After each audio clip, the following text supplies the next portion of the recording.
Yeah, the judge, Mr. Justice Sweeney, just passing that sentence now on Ali Harbi Ali, a sentence of a whole life tariff. In other words, this 26-year-old will spend the rest of his life behind bars. He will die in prison, sentenced, of course, for the murder of Sir David Amess on the 15th of October last year.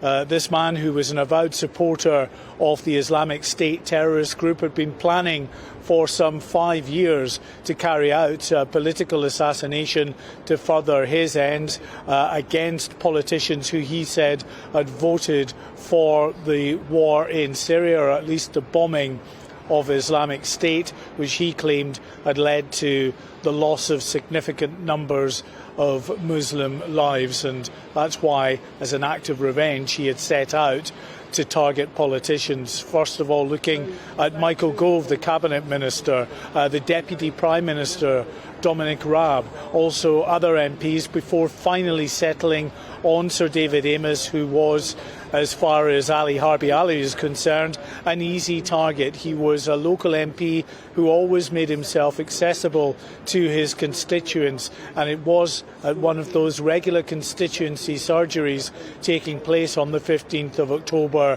last year that Ali Harbi Ali struck.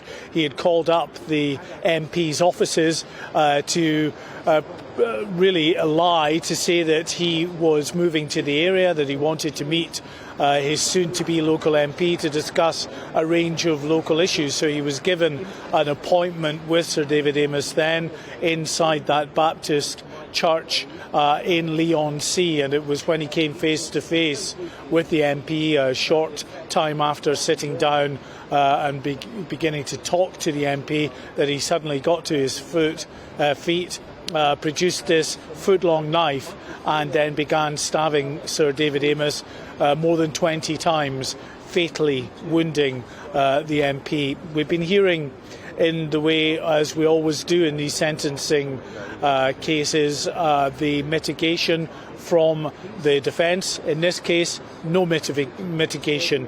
The Defence Counsel said that she was instructed by Ali Harbi Ali not to offer any mitigation. The prosecution set out the aggravating factors, including the victim impact statements. Now, the family's victim impact statements, normally you would hear from them in public, but they requested that those victim impact statements should not be read out publicly, and the court agreed to that. So we're not privy to what exactly they said in those impact statements, but we did hear a few other impact statements, including one from Julie Cushion, who was the constituency assistant to Sir David Amess, and she said that pretty much every day she passes that Baptist church in Leigh-on-Sea because she lives nearby, and it's a constant reminder to her of the terrible events on the 15th of October.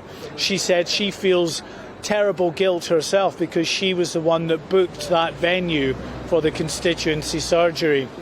She also said that she will never forget the screams that were made by Sir David Amess as he was being stabbed to death by Ali Harbi Ali, and will never forget the look on this young terrorist's face as he was led from the church hall by police into custody. It was, she said, a look of smugness and a self-satisfied look, as I say, one look that she will never forget. The judge, in passing sentence, said that the aggravating circumstances were such that a whole life tariff is warranted.